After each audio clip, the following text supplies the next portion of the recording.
final do dia você tem uma contraparte. E essa contraparte precisa ser um parceiro muito alinhado com você, porque é o que a gente sempre fala lá, você fazer um negócio bom com um parceiro ruim, no final do dia vai ser um negócio ruim. É um problema perene que não devo mais ter capital dentro desse setor e às vezes cria oportunidades ou também cria profecias autorrealizáveis, né? Então, se todo mundo seca o capital de determinado setor, aquele setor sofre mais do que deveria. O brasileiro gosta de estar junto dos vencedores. No mercado de capitais é a mesma coisa. Ele não quer estar com um gestor que perde.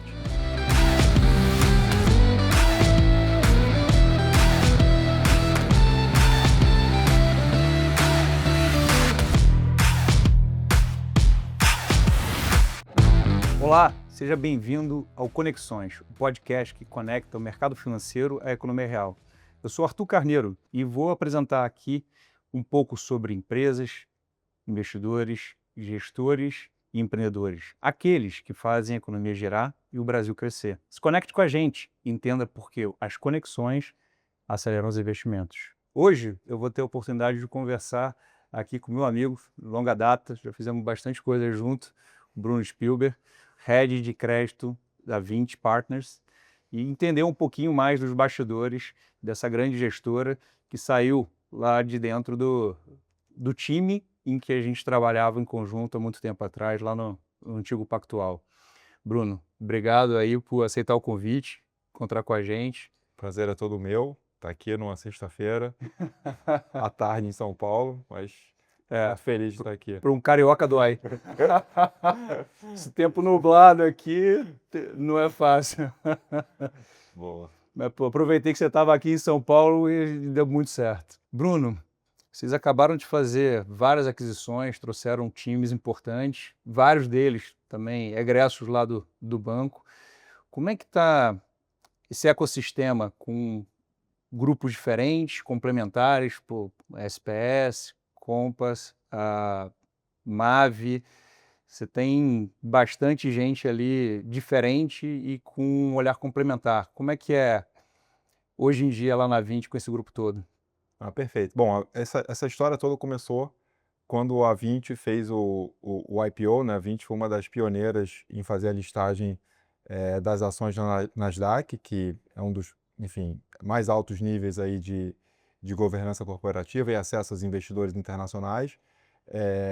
E aí, desde o IPO, que tem 4 anos, a gente levantou recursos, porque até então a Vinci tinha a dor de toda gestora no Brasil, onde você tinha que primeiro levantar dinheiro para depois ir atrás da tese, né? E essa sempre era uma dor muito grande, porque ficava meio aquela história do rabo correndo atrás do cachorro, porque Conheço. vocês sabem bem como é que é. Quando você tem a tese, você não tem o dinheiro, quando você tem o dinheiro, você não tem a tese. E aí, com o recurso do IPO, você conseguiu inverter um pouco a lógica, e aí você tinha agora o dinheiro, e aí você podia ir fomentando as suas teses. E a Vinci percebeu que você precisava também, para poder fazer o desembolso desses recursos, de ter produto. E nada mais importante do que ter o produto é ter os times e ter as equipes para poder desenvolver os produtos. Então a gente veio numa pegada muito forte de aquisição. Começou com a SPS, que é uma gestora que faz Capital Solutions, como o mercado gosta de falar, que provê capital diferenciado para empresas que estão precisando ali de uma necessidade mais customizada. Depois fizemos a aquisição da Mavi, que é a gestora agro. Fizemos a aquisição da Lacan, que é uma gestora que faz investimento em ativos florestais. E mais recentemente fizemos a aquisição da Compass, que é uma gestora chilena, mas com presença na América Latina, com 8 escritórios no mundo inteiro, que é muito forte em distribuição de produtos. E aí teria uma sinergia muito grande da Vinci poder distribuir produtos Vinci lá fora e investidores lá fora poderem acessar os produtos Vinci. Então, teve esse conceito de você tentar trazer equipes especializadas, porque a gente acredita muito nesse negócio de nicho. Então, não adianta, como a gente atua lá na área de crédito, você tem crédito infra, você tem crédito imobiliário, você tem crédito agro, você tem crédito corporativo líquido. É tudo crédito, mas são coisas diferentes. A analogia que eu faço muito é você tá com uma dor no joelho, você não vai no oftalmologista. São 2 médicos, mas você procura um ortopedista. E o mercado de crédito ele é gigantesco. E é uma das principais verticais que a gente acha que vai crescer no Brasil. Então, para poder dar o atendimento que a gente imagina que é adequado, a gente foi adquirindo as gestoras específicas. E uma das vantagens que a gente sempre fala de estar numa gestora multiclasse multiativo é a sinergia que tinha lá um pouco no Pactual de você poder acessar as áreas diferentes. Então, se a gente está fazendo uma operação imobiliária, vamos acessar o time de real estate. Se a gente está fazendo uma operação no agro, vamos acessar o especialista do agro. Se a gente está fazendo uma operação de infra, vamos acessar o especialista de infra, para a gente poder não perder agilidade, mas também ter profundidade no momento que precisa. Então, essas aquisições que a gente continua ativo, é uma estratégia perene da empresa, é um pouco de tentar dar foco nos segmentos, sem perder a nossa agilidade como gestora. Pô, que bacana. E com isso você consegue olhar todo o espectro de crédito, que é, como você falou, bem diverso e é muito normal que o investidor não tenha esse entendimento. Queria que você diferenciasse um pouquinho esse espectro. A gente tem, como você falou, de coisas líquidas mais high grade, a talvez o que a SPS faz, que é bastante estruturado, bastante mais high yield. A gente tem um ambiente de isentos que tem a sua própria dinâmica. Fala um pouquinho para a gente como é que é essa diferenciação do crédito, inclusive até um pouco da análise / estruturação. Perfeito. Então, como a gente falou, assim, no final do dia tudo crédito, mas você tem uma maneira completamente diferente de você conceder esse crédito e analisar. Por isso que a gente tem a verticalização das estratégias com equipe própria, analista próprio. Quando você vai fazer uma securitização, que vocês são especialistas, você não está olhando um balanço, você não está olhando um avalista, você está olhando uma carteira. Então você tem que conseguir precificar a inadimplência daquela carteira de uma forma histórica, de uma forma estatística, ver se o colateral, se o excesso de garantias é suficiente para compensar. Então é uma análise de crédito, mas uma análise de crédito sob uma outra ótica. Quando a gente vai fazer uma operação corporativa, você vai olhar um balanço. Aquele balanço vai te dar uma opinião sobre aquele crédito. Você pode dar crédito em cima daquele balanço. Quando você vai fazer uma operação no agro, não tem o balanço. Se tem o balanço, a gente sabe que o balanço, às vezes, não necessariamente é fidedigno. Então, você não pode confiar no balanço, você tem que confiar em outras ferramentas. E até foi engraçado por isso, eu até acabei aprendendo com vocês, porque uma maneira que a gente tinha de desafio lá era como checar o faturamento do produtor. Porque ele me informava num balanço, é difícil. E aí ele te mandava um quadro de safras, dizendo que ele fazia uma área de tanto com a produtividade de tanto. Falei, pô, mas se ele falar que a área são 100 hectares a mais, com a produtividade de 5 sacos a... Como é que a gente vai saber se é isso ou se não é? Assim, não vou pegar uma foto satélite. Aí vocês falam, não, a gente pede as notas fiscais de fornecimento para as tradings. Eu falei, cara, realmente, com as notas fiscais eu vejo quanto ele vendeu de saca, eu divido pela área que ele me diz, eu vou ver se a produtividade está alta, está baixa, e eu consigo pelo menos... então, a gente vai criando as ferramentas para poder, no mínimo, conseguir ter um pouco mais de certeza por causa da simetria de informação que a gente tem, que é gigantesca no nosso mercado. Então, a gente tem usado essas ferramentas específicas para cada vertical para poder fazer a análise mais segura possível. A única coisa que a gente não perde na nossa Bíblia, ali, né, no livro 1 da página 1 do nosso manual de crédito, que isso vocês compartilham com a gente, é a questão da contraparte.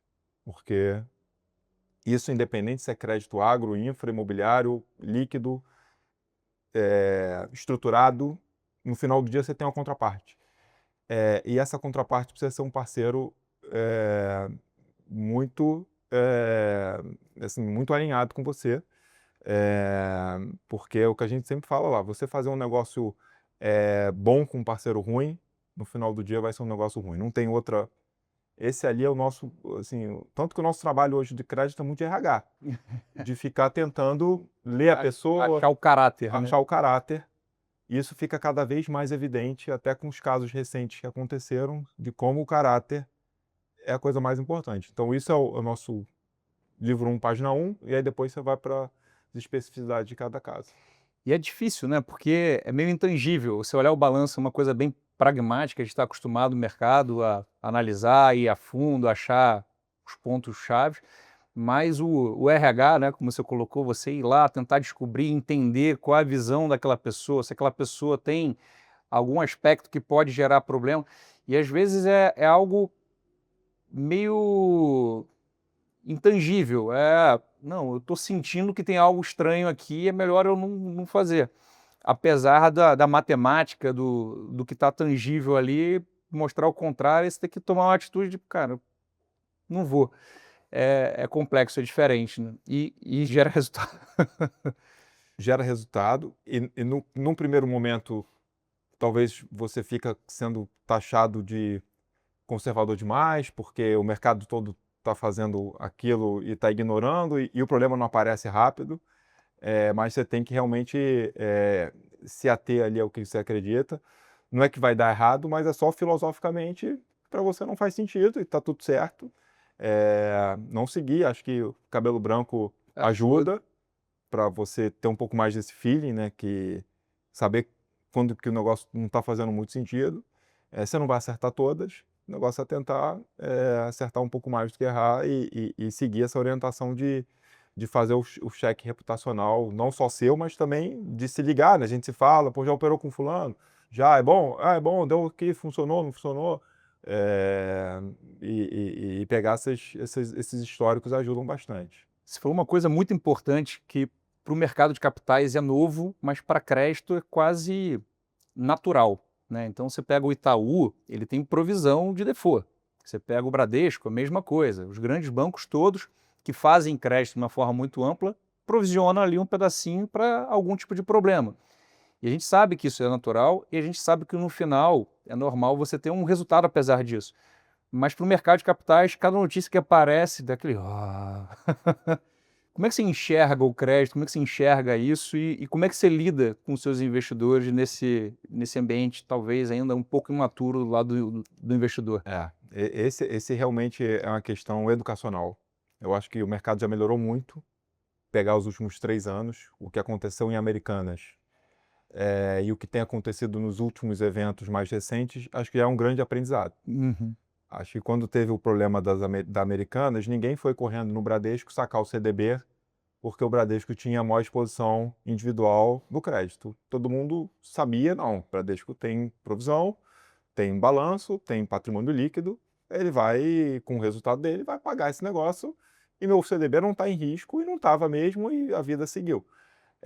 No mercado de capitais é muito diferente, porque o investidor acha, talvez, que se ele pedir resgate ou se ele vender a posição da cota, ele vai ficar, enfim, ele vai sair na frente, vai ter um benefício e não é assim muito que funciona. Eu acho que o investidor tem uma cabeça muito de curto prazo, acho que talvez por falta de assessoria, até por essa questão educacional, mas eu acho que o mercado evoluiu muito. Eu acho que o investidor já percebeu que o crédito ele é um jogo de longo prazo. Ele não é um jogo apesar de ter fundos de crédito D0, D30, não é para você medir a performance em D0 ou em D30. Ele é um jogo de retornos no longo prazo, porque você tem sim problemas de crédito. A gente viu que a renda fixa não é fixa.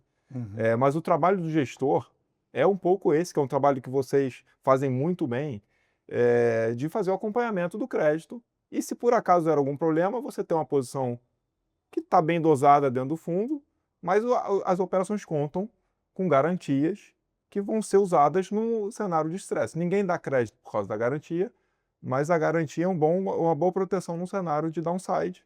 E cabe ao gestor poder ali ser ágil o suficiente e barriga no balcão para quando dá um problema ser criativo e ser ágil e conseguir reverter. O investidor deveria, de alguma forma, ter um pouco de paciência para deixar o gestor fazer o trabalho, porque no longo prazo o gestor consegue fazer essas reversões como os bancos fazem. Uhum. Então, se você olhar o balanço do banco, ele tem lá provisões constituídas, provisões revertidas. Então, é normal. Acho que aqui no mercado de capitais, o investidor só está olhando as provisões realizadas e não está dando tempo de ver as reversões, mas eu acho que isso tem melhorado muito no tempo, até a gente tem visto um amadurecimento no sentido do investidor já perceber que no longo prazo ele vai ter um ganho se ele tiver um pouco de paciência. Não, isso é muito importante. E eu vejo essa necessidade da gestão ativa como algo que o investidor, que muitas vezes hoje tem acesso aos papéis diretamente, deveria olhar com bastante cuidado, porque esse acompanhamento, a lida com os problemas, ele precisa ser feito e demanda, inclusive, quórum, né? Eu preciso ter ali um grupo de pessoas que cheguem a um consenso e tomem uma decisão. Isso quando a coisa é simples. E quando a coisa é um pouco mais complexa, talvez eu tenha que ter esse cabelo branco de ter vivido problemas similares e, não, vamos por aqui que eu acho que a gente consegue chegar num desenho. E tem uma história muito bacana nossa, que eu estava conversando de uma operação que deu problema e que a gente estava falando sobre isso lá na 20, e você não, essa operação é o case de sucesso, porque deu tudo errado, mas deu tudo muito certo. Então, queria que você contasse um pouquinho dessas experiências que, para o investidor, muitas vezes, que está vindo de fora e vê só a parte ruim, pô, calma aí, tem solução, tem alinhamento de interesses, como você falou, acho que muito bem colocado. A garantia não é para ser utilizada, mas ela é uma ótima maneira de você trazer um alinhamento de interesses, de você botar todo mundo sentado na mesa pensando numa solução que é o objetivo de todo mundo, Sim. né? Ninguém quer discutir uma garantia, todo mundo quer sair do outro lado com dinheiro, porque somos investidores, afinal, né? Eu acho que, assim, novamente tem uma questão cultural do brasileiro. A gente foi criado assim, o brasileiro gosta de estar junto dos vencedores. Então, até na torcida de futebol, o brasileiro gosta de torcer para o time que está ganhando. Ele não gosta de torcer para o time, mesmo se for o dele, perdendo. Uhum. No mercado de capitais é a mesma coisa. Ele não quer estar com um gestor que perde. Só que no crédito, você tem, igual o fundo de ação, você tem as posições que você ganha, você vai ter. A gente fala isso lá na 20 que tem dois tipos de gestor de crédito. Os que já tiveram problema com crédito e os que são mentirosos. Porque quem está nesse mercado por muito tempo tem problema. Isso é normal. O diferencial é como você lida com o problema. Então, o investidor de varejo, né, ele não quer estar com um perdedor. E aí, quando você relata para ele que você está com um problema, ele te associa a uma perda. Eu falo, cara, não é assim, porque pelo fato da gente já ter vivenciado perdas, eu acho que hoje a gente está muito mais gabaritado para lidar com as perdas do que um gestor que nunca vivenciou isso. E eu falo isso com propriedade porque tem esses quóruns que a gente participa de assembleia para deliberar e você vê claramente ali quem está mais perdido porque não sabe o que fazer e quem já pega a rédea, não, já vivenciei isso, deu certo isso, deu errado isso. Nesse caso aqui está parecendo que o melhor caminho é a gente fazer. Porque no crédito, o timing é muito importante. Se você demora um pouco para agir, mesmo que seja a solução melhor, mas mais lenta, ela é pior. Uhum. Porque você tem justiça, você tem prioridades, quem entra primeiro, quem entra depois, quem consegue ser mais ágil. Então, você ter vivenciado isso te dá uma vantagem competitiva. Então, eu tento passar isso para eles de uma forma diferente. Se você vai para os Estados Unidos, a mentalidade americana é diferente. Totalmente. Você é um investidor, você é um empreendedor de startup e falhou, lá é bem visto. Pô, você falhou, você tentou, deu errado, você aprendeu, na próxima você vai fazer certo. Uhum. Aqui no Brasil, não. Você falhou, você é incompetente. Não, não é isso. Tem N fatores. Uhum. Eu falhei, eu aprendi com o erro. Então a gente tenta passar isso. Ó, eu já experimentei o limão é azedo, agora eu vou fazer o do limão a limonada, eu sei o que fazer. Uhum. Desse erro eu não morro mais. Uhum. Posso morrer em outro erro. Uhum. Mas esse eu aprendi da pior maneira possível, porque cada perda de crédito deixa uma cicatriz. Uhum. Ela cicatriza, mas ela deixa uma marca. Uhum. Então, eu acho que tem um pouco de mentalidade, mas eu acho que, dado a expansão do mercado nas carteiras dos investidores, está cada vez mais se criando essa convenção de que, de fato, problemas acontecem e fazer a diferenciação do gestor que consegue lidar melhor com o problema ou não. Pensando um pouco nisso, desse crescimento de maturidade do investidor como um todo e nos diferentes produtos e em alguns apetites também que o investidor local tem por liquidez, por exemplo. Eu acho que os mercados mudam muito rápido no Brasil. Então, você está no Selic a 2, você vai para 15, é natural que, de repente, ele queira mexer bastante no tamanho da exposição dele com essa volatilidade importante. A gente vê bolsa, recentemente, muito mercado sofrendo muito, e vocês com uma casa multissetorial devem sentir bastante esses movimentos de mercado.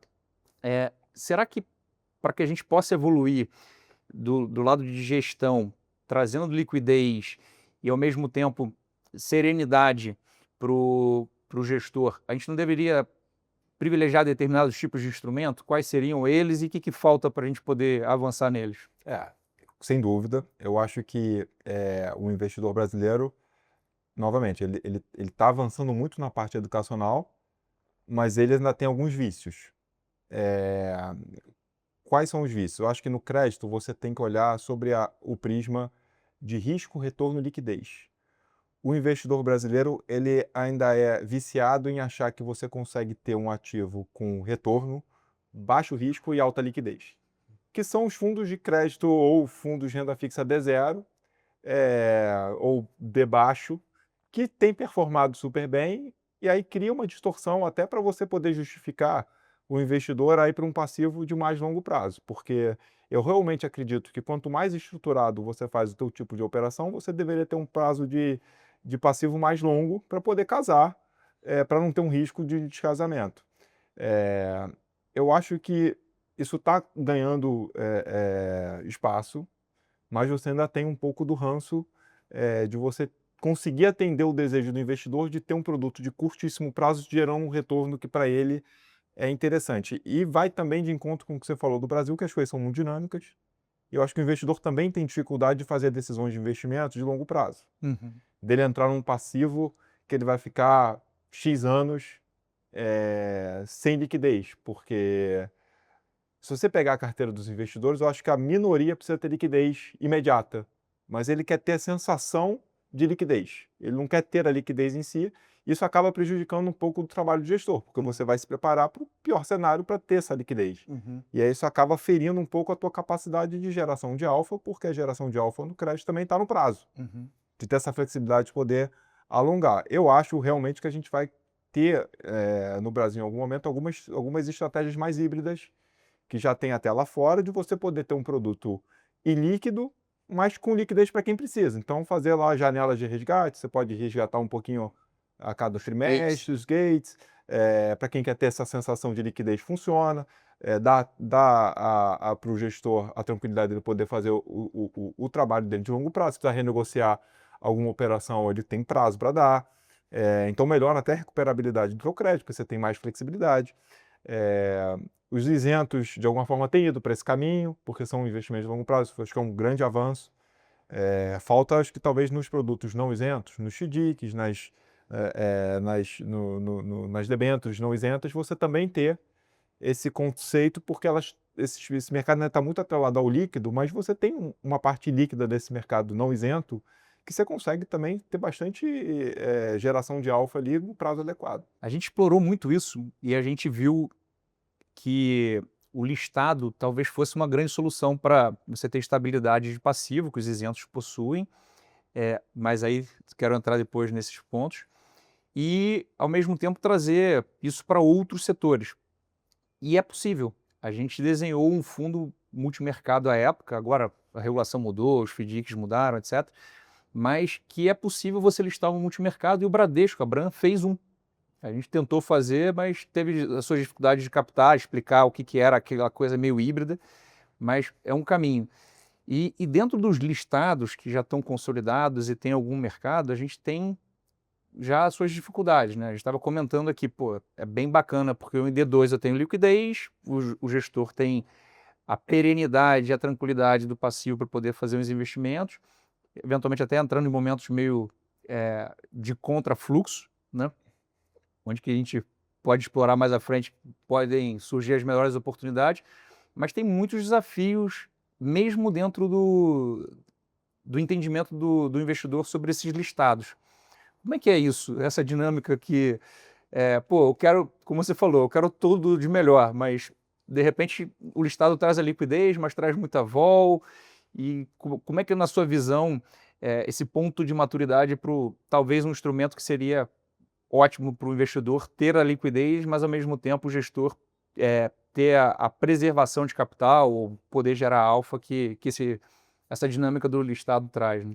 Essa dinâmica do listado realmente ela é bem complexa. Ela trouxe muitos benefícios para você poder dar tranquilidade para o gestor de poder alongar prazo e dar o crédito no tempo que ele precisa para poder ser repago. Só que trouxe aquela complexidade que a gente estava comentando, que às vezes você está num fundo que demora para crescer, e aí no meio do processo de crescimento, por falta de liquidez ou por algum outro motivo, momento de mercado, o teu fundo cai, a tua cota patrimonial do fundo fica acima da cota de mercado, ou seja, a mercado negocia com desconto, e aí o mercado convencionou que você não pode fazer nenhum tipo de oferta abaixo da tua patrimonial, porque você estaria causando uma diluição, e aí essa diluição traria uma perda para aquele investidor lá do início, que matematicamente eu não sei se faz muito sentido, porque ele já está com a cota dele marcada a mercado, e às vezes você perde um momento de mercado de poder estar fazendo uma oferta e capturar justamente esse desconto para poder fazer operações que iriam aumentar o retorno do fundo, e com isso você iria chegar mais rápido de volta à tua cota de mercado patrimonial, porque você está turbinando um pouco o retorno, fazendo a média subir, né? Então o mercado ele ainda tem algumas convenções que eu acho que são difíceis de quebrar, mas eu acho que o mercado do isento ele é muito competitivo, né? O pessoal sempre falando que o investidor brasileiro prefere um prejuízo isento do que O retorno um tributado. retorno tributado. Eu realmente acredito nisso. Ainda mais com a CDI, a Selic alta, tributação em cima de 15% fica muito alto. Então eu realmente acho que os isentos vão continuar muito fortes. Até recentemente saiu a tributação que não vai ter, então era um receio que todo mundo tinha, né? Estava tendo um pouco de euforia nesse final de ano para poder pegar o último trem, né? Todo mundo tentando entrar nesse último vagão. Isso acho que ajuda agora, que você vai ter mais tranquilidade para poder estruturar o produto, trabalhar. Então, lá na 20 a gente está, enfim, olhando muito de perto os isentos em infra, em agro, imobiliário, porque realmente eu acho que vai continuar muito forte esse mercado por causa da isenção. Tem vários pontos aqui. Eu acho que um ponto que o Brasil pode amadurecer, existe agora uma tentativa de dividir um pouco mais os consultores entre agente autônomo e consultoria. E o agente autônomo ele é muito remunerado pela oferta, e ele não é remunerado pela compra na bolsa. A consultoria seria remunerada pelo patrimônio investido. Então, se a consultoria ganha um pouco de espaço, nesse momento em que a oferta, em tese, é proibida, mas que o investimento é interessante, você pode ter alguém ali, dá uma olhadinha nessa cota que está descontada, e isso talvez faça com que os extremos sejam um pouquinho menores, né? Claro que você tem momentos de mercado, mas eventualmente se tem alguém enxergando que aquilo ali está barato naquele momento e tendo o interesse em fazer essa indicação, é possível que a gente tenha um pouquinho menos de volatilidade dentro dos papéis, né? Uma coisa que você colocou aí sobre os isentos, que é muito interessante, é o foco neles. Eu acho que são 3 mercados muito importantes que sempre foram subsidiados por outra fonte. Então, quando você olha o infra, você tinha o BNDES como quase que o único provedor de funding. A gente olha para o agro, você tinha o Banco do Brasil como o grande banco provedor e muitas vezes com crédito subsidiado também. E do lado do imobiliário você tinha Caixa. Então, a gente está trocando um subsídio por outro, né? Na verdade, um não pagamento de taxas dentro de empréstimos que estão tirando subsídios de outras fontes e agora parece que vai ficar por mais um tempinho aí até a próxima tentativa de taxação. Como é que é a visão de vocês nesses 3 segmentos em específico que continuarão muito forte aí dada a isenção? Essa é uma boa analogia, né? Realmente você está vendo uma saída dos bancos públicos, dos segmentos, né? Que é o crowding out, né? Eles estão perdendo espaço. O BNDES nos infras, o Banco do Brasil no agro, a Caixa Econômica e a poupança de maneira geral no imobiliário, e o mercado de capitais indo um pouco na direção de suprir esse espaço. Eu vejo isso sob 2 óticas, a ótica positiva e a ótica negativa. eu acho que começando pelo positivo, obviamente, quanto menos você tiver de bancos públicos atuando no segmento, melhor para o Brasil, por tudo que a gente já viveu dessa experiência de banco público concedendo crédito para as empresas, porque talvez não seja a forma mais eficiente que você possa ter, né? Você pode estar dando subsídio para quem não tem condições de ter aquele subsídio, você perde um pouco da meritocracia do mercado, isso eu acho que é ruim, de uma forma, acho que todo mundo perde. Poucos ganham, muita gente perde. Por outro lado, o mercado de capitais, ele tem uma transferência de risco para o investidor de varejo que é uma maneira de mitigação de risco diferente dos bancos. Porque o banco, quando ele concede um crédito para ele mesmo, é o patrimônio dele, é o dinheiro dele, ele responde para o comitê, o comitê responde para o conselho, então você tem uma linha de responsabilidade clara porque o dono está ali no balcão cobrando performance. No mercado de capitais também tem isso, o gestor ele é cobrado, mas você não é o dinheiro do gestor diretamente aplicado. Até pode ser que tenha uma parcela do recurso do gestor ali, mas é uma parcela muito menor do que 100%, que é no caso da tesouraria. Uhum. Então você também cria uma dinâmica talvez perigosa, indo para um extremo, quando o mercado está muito líquido, como a gente está vendo hoje você tem muito mais dinheiro disponível para aplicação em produtos isentos do que você tem de fato de originação, Uhum. e aí você cria algumas distorções. Você cria spreads negativos, você cria, talvez, porque o pessoal sempre fala de, você dar crédito errado é não receber. Sim, mas também é receber na taxa errada. Uhum. Precificar mal um risco também é um erro de crédito. Uhum. Nosso trabalho também é esse, de precificar bem a operação e ser bem remunerado. Uhum. Então você cria uma distorção na remuneração e você talvez, por incentivos de recursos entrando, você acaba baixando um pouco a tua régua e concedendo crédito talvez que em condições normais você seria um pouco mais seletivo. Então, eu acho que é importante o mercado de trabalho, mas tem que ter um pouco de harmonização. E a gente olha muito o comportamento dos bancos nesses momentos, porque os bancos têm uma expertise que não é assim de pouco tempo. São anos e anos e anos fazendo isso, eles têm um histórico. Se eles estão botando o pé no freio, não sou eu que quero acelerar. Uhum. Então, eu acho que também tem que olhar um pouco com cautela o momento de liquidez que a gente vive, de tentar um isento a qualquer preço, uma operação isenta a qualquer custo, talvez cause algumas distorções no futuro. Uhum. Mas tem 2 pontos importantes. Eu acho que tem uma seleção dos gestores ao longo do tempo, que é um pouco dessa fidúcia que você colocou, né. Cara, como é que você reagiu ao excesso de liquidez? Como é que você reagiu a esses momentos de mercado? Você cuidou do dinheiro de terceiros com a fidúcia que você deveria? Isso ao longo do tempo tende a ter uma depuração. E outra coisa que é interessante é que o isento lhe chama atenção, mas mesmo dentro dos isentos a gente tem momentos muito diferentes.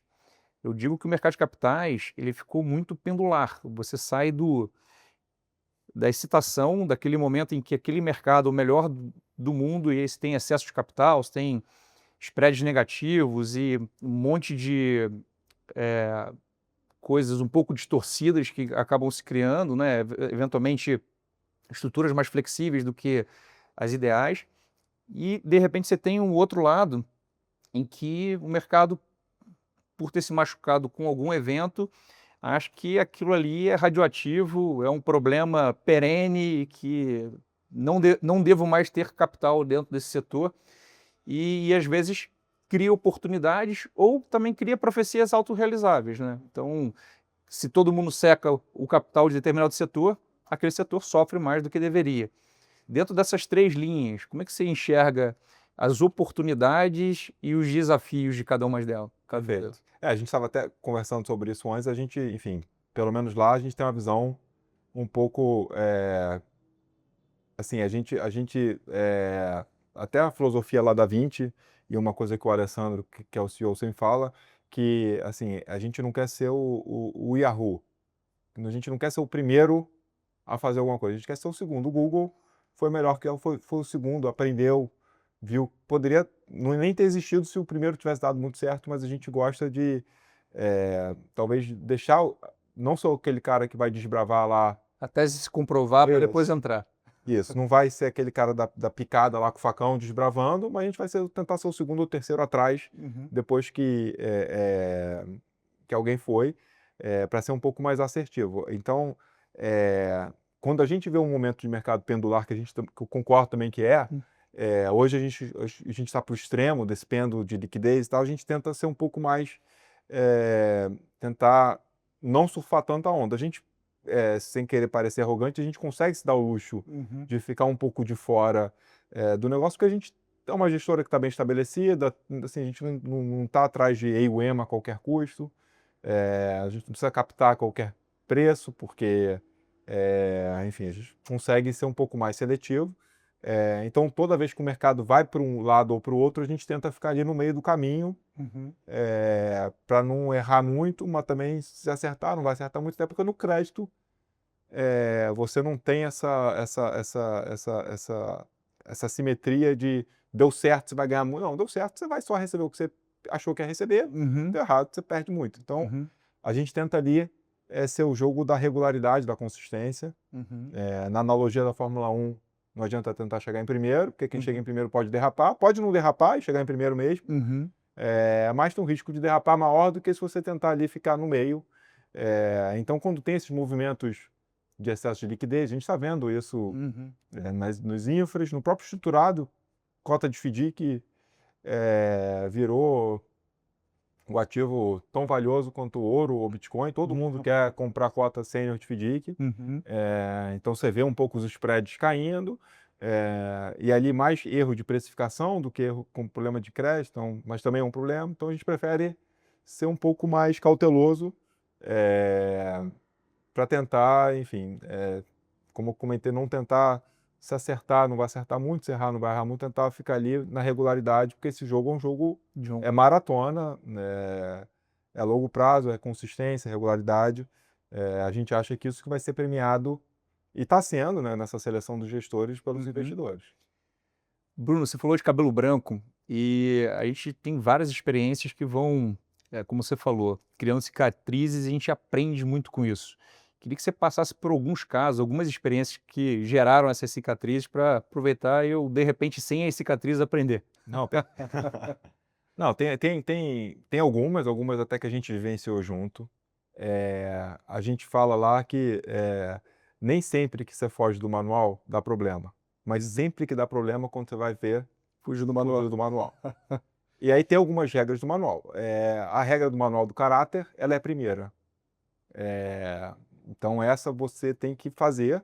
Você pode até errar mas você tem que fazer o caráter e respeitar um pouco o seu feeling, porque no crédito tem um pouco disso, você não precisa fazer a operação. Não existe nenhuma grande oportunidade que você não fizer, vai aparecer outra. As oportunidades, principalmente no Brasil, são infinitas. Então, não tem problema nenhum de você deixar passar uma grande oportunidade momentânea para fazer alguma outra operação no futuro. Coisas que a gente... erros de avaliação que a gente cometeu, casos concretos. Acreditar no endividamento bancário, falando de agro, produtor rural. Confiar demais no balanço e demonstrações financeiras / kit banco enviado e não confrontar com outras informações, coisas que a gente aprendeu. Existe muita dívida fora do balanço no agro. O que são dívidas fora? Não estou nem falando de dívidas bancárias que não aparecem em Sisbacen. Dívidas com fornecedor, com revenda, com agiota. A gente aprendeu que no agro tem muito agiota. O cara toma dinheiro com o vizinho, ele toma dinheiro com o irmão, ele vai na revenda, compra fiado, e essas coisas não aparecem de forma oficial. Então a gente criou mecanismos de tentar verificar o ponto de partida dele para saber com quem que a gente está lidando. isso para a gente virou mantra, porque a gente já teve casos de achar que o cara estava X vezes alavancado, tudo bem, e vai ver de fato, não estou X, estou 2X, porque eu devo também a revenda, não paguei, devo a trading, não paguei, devo não sei quem, não estava nada contabilizado. Erros de formalização de garantia, coisas, enfim, de achar que pegar uma matrícula e não fazer diligência perfeitamente, isso é uma coisa que a gente aprimorou muito o nosso processo, porque a garantia, ela tem que ser executável. Você não pode achar que é e só descobrir que não é na hora que você precisa. Então isso a gente robusteceu demais o processo. Provavelmente desses problemas a gente não vai, nessas cascas de banana, a gente não vai cair mais, porque deixou uma cicatriz muito grande. Então são coisas que a gente vai pegando e no final do dia essa questão de caráter ela realmente é fundamental, porque se o cara não quiser te pagar, mesmo tendo condição, ele vai dar um jeito, ele não vai te pagar e você precisa realmente estar fazendo negócio com os caras sérios e corretos. Bruno, tem uma máxima que às vezes surge no jornal que eu queria escutar de você.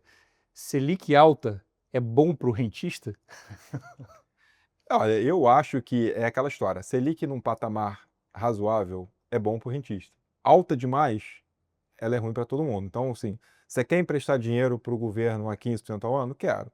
Você quer emprestar 20% ao ano? 20% ao ano já não sei se eu quero. Pô, mas 20 é melhor que 15. Mas aí você já começa a entrar no risco de pagamento. Então tem que ter um equilíbrio para você não espantar também os investidores.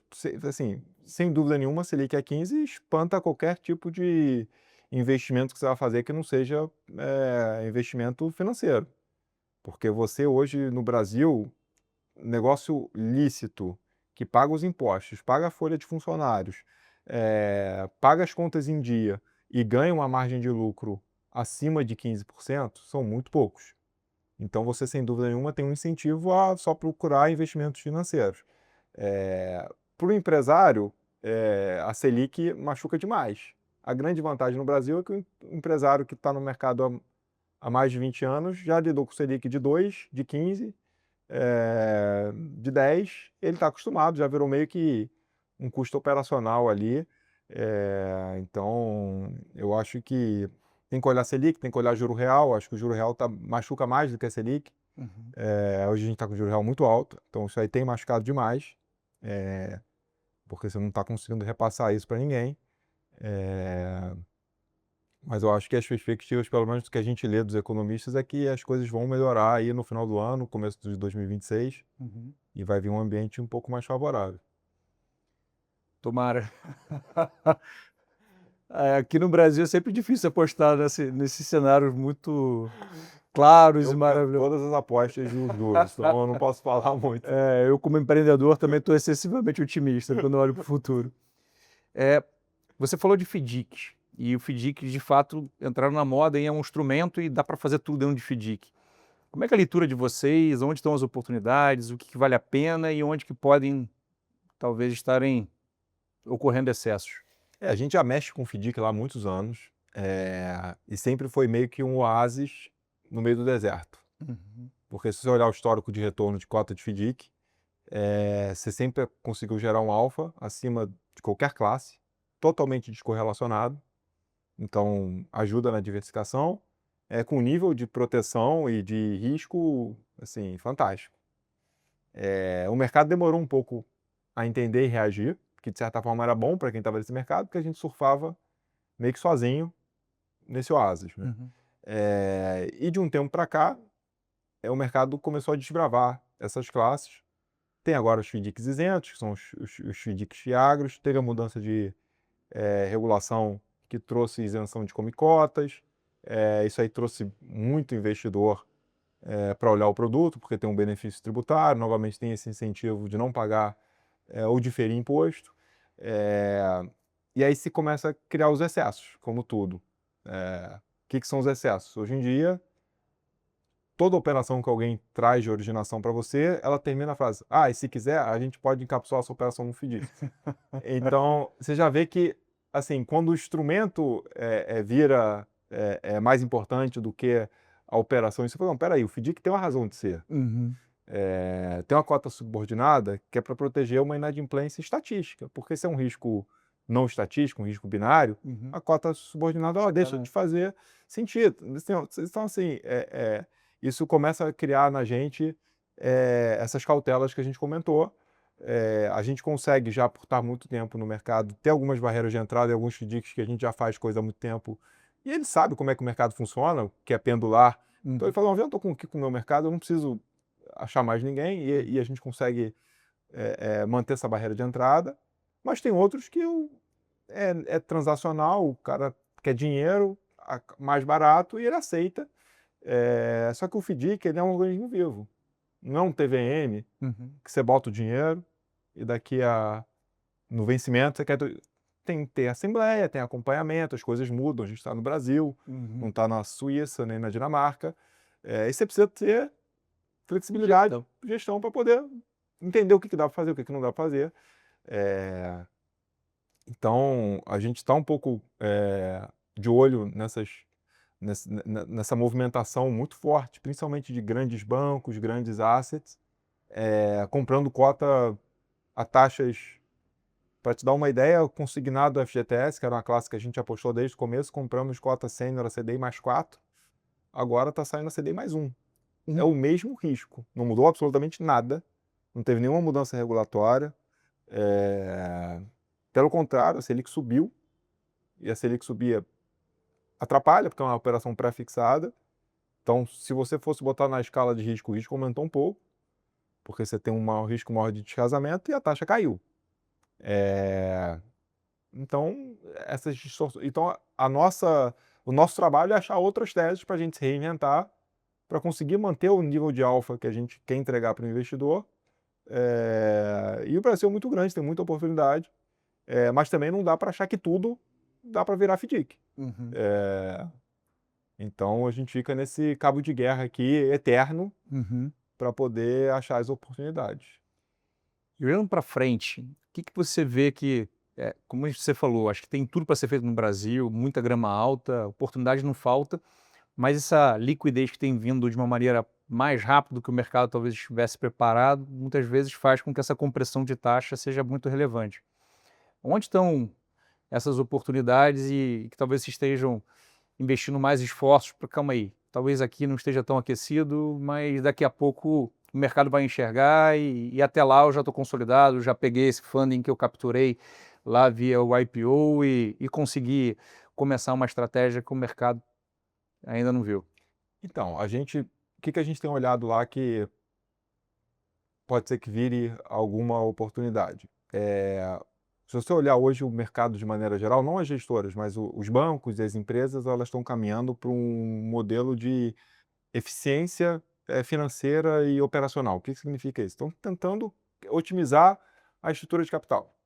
Então, você vê os bancos tentando desalavancar carteiras, tentando otimizar retorno, ver onde consome mais capital, aí securitiza, e aí libera capital aqui, consome em outro. Então, tá tendo esse movimento geral, porque o excesso de liquidez que a gente está vendo no mercado de capitais, você não vê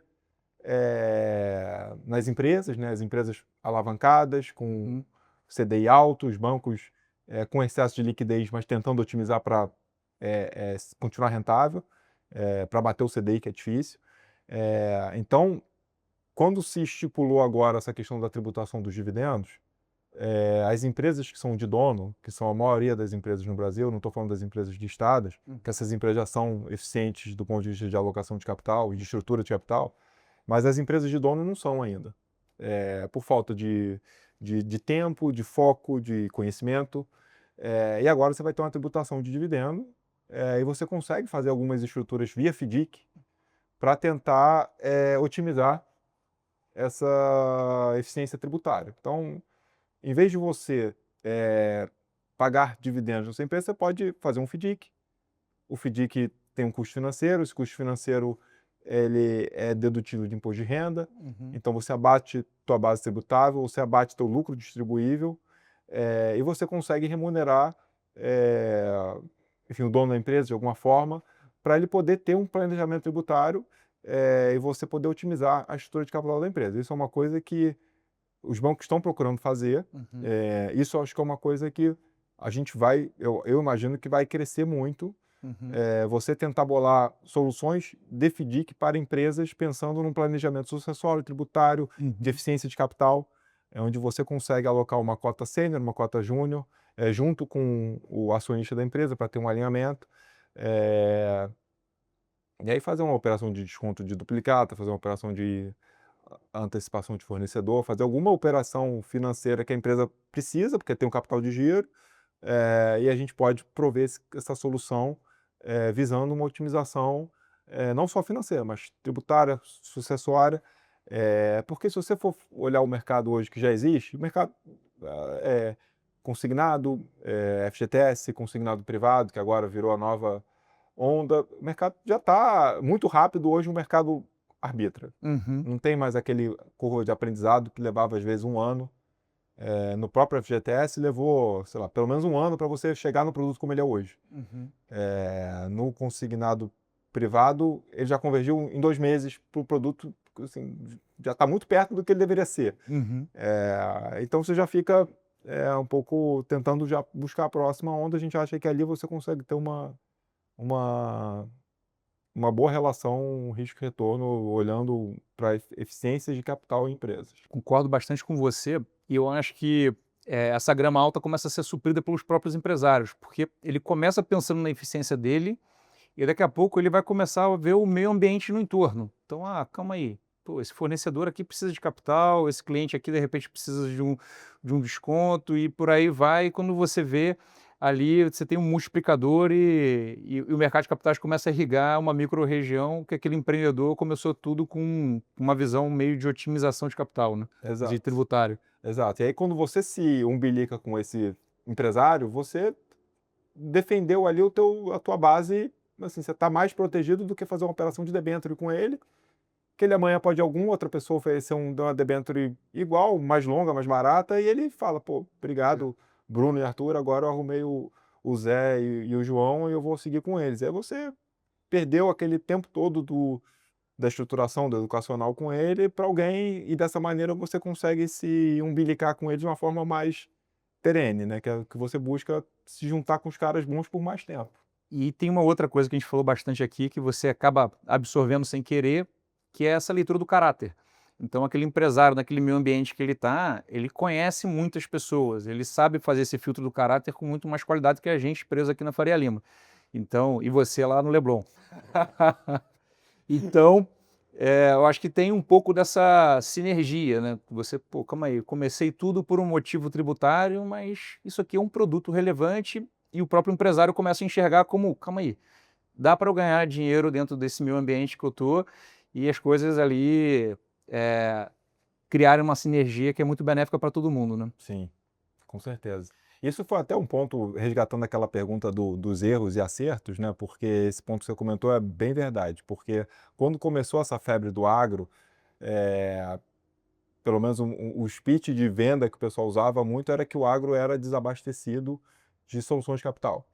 E que você ia conseguir cobrar um alfa, né? Gerar um alfa maior justamente por causa dessa falta de acesso do produtor rural ou da cadeia do agro a funding, que o funding era suprido basicamente por bancos públicos e você poderia arbitrar esse mercado. E que ele pagaria uma taxa maior por isso. E eu acho que no final ficou comprovado que, pelo menos na minha visão, isso era uma grande falácia, porque o produtor rural que era bom, ele era hiper ultra bancarizado, ele pagava barato, ele tinha acesso a funding ilimitado, e ficava realmente uma seleção adversa que os caras que talvez não tivessem acesso a crédito, porque não eram para ter, Uhum. eram os que acessavam a Faria Lima e os fundos, e pagavam caro e ficava sem impressão, não, ele paga caro porque ele não tem acesso, porque ele é desbancado, não. Ele só não tem acesso, não é porque ele é desbancado, é porque ele não tem crédito mesmo. Você já foi lá e não gostou. Não gostou. Então isso também foi um erro que a gente aprendeu, que o cara que toma crédito a CDI mais 6 não vai cheirar perfume francês. E ele paga CDI mais 6 porque tem alguma coisa realmente que fazer, e tá tudo certo. Não tem nada errado. Mas não se iludir de que ele paga CDI mais 6 porque ele não tem. Ele é bom, Só mas falta de acesso. só falta de acesso. Então isso também foi uma coisa que a gente. E correlaciona com esse ponto que você tá com um cara local, ele iria lá e falar, não, esse cara é bom, é ruim, já fez isso, já fez aquilo, e aí você consegue apurar melhor a tua análise. Bruno, muito bacana. Obrigado aí, foi fantástica a conversa, sempre muito bom discutir com você. Cara, no final a gente sempre tem aquelas 2 perguntas para irrigar experiências de bons livros e vídeos. A gente gosta também, a gente já tinha conversado sobre isso antes, de assistir alguns vídeos que inspiram a gente. Você tem alguma dica de livro e vídeo? Sim, eu pensei antes para não cometer a galagaço de na hora da pergunta Não lembrar. não lembrar. Ficar aquele livro que eu falei, não lembra? Então... Eu li na escola.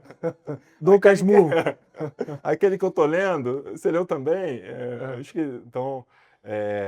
Bom, eu terminei de ler um livro recente, que é o livro do BTG, que acho que todo mundo tem que ler, principalmente quem passou por lá, né? Acho que o livro, enfim, bem bacana, relembrar um pouco do DNA do banco, que é um negócio realmente fantástico, que eu acho que a gente tenta preservar todo dia nos nossos trabalhos. E eu comecei a ler um livro que eu até ganhei de aniversário de um amigo, que se chama Nobres Traficantes, falando de pessoas, enfim, que tinham tudo para dar certo e acabaram enveredando para o mundo do tráfico de drogas, para mostrar um pouco... O livro tá atual agora com o PCC. Exato.